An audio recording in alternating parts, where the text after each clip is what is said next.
Our verse today is 1 John chapter 2 verse 15. Do not love the world or the things in the world. If anyone loves the world, the love of the Father is not in him. The word cosmos in Greek, translated as world, has many meanings. It means something well arranged or an adornment. If you read 1 Peter chapter 3 verse 3.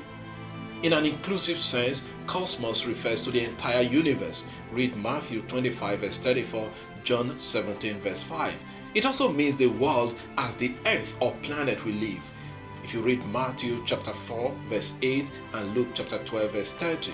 Cosmos is also used to refer to earthly possessions, joys or sufferings. Read Matthew chapter 16 verse 26, 1 Corinthians chapter 7 verse 31 and 1 John chapter 2 verse 15 following.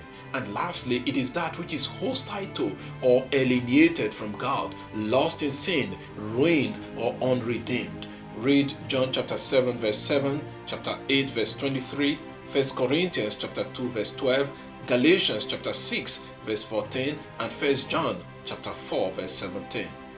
The author of John uses cosmos in the last two senses, that is, in terms of earthly possessions and earthly leanings, and that which is alienated from God. Hence he says, do not love the world or the things of the world. To love the world is to be against God. The love of God and that of the world cannot go together. Jesus says you cannot serve two masters at the same time. The next verse tells us the things of the world we should avoid.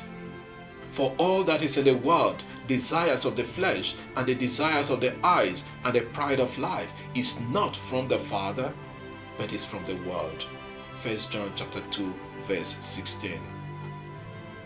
John categorizes the things of the world into three: the desires of the flesh, that comes to sexual inclinations, the desires of the eyes, worldly possessions and materialism, and the pride of life, the quest for power, for honor, for position.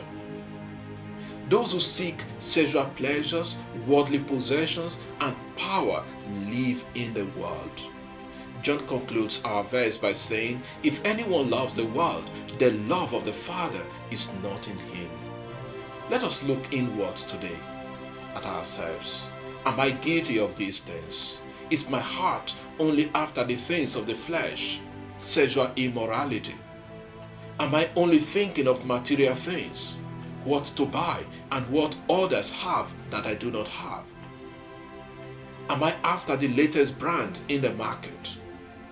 Am I only thinking of power and position to show off for pride and lord it over other people? These are all things of the world. St. Paul tells the Romans, do not be conformed to this world, but be transformed by the renewer of your mind, that by testing you may discern what is the will of God, what is good and acceptable and perfect. Romans 12 verse 2. Lord, direct our minds constantly to the things of God, and turn our minds away from worldly possessions, inclinations, and desires. Amen. God bless you. Have a pleasant day.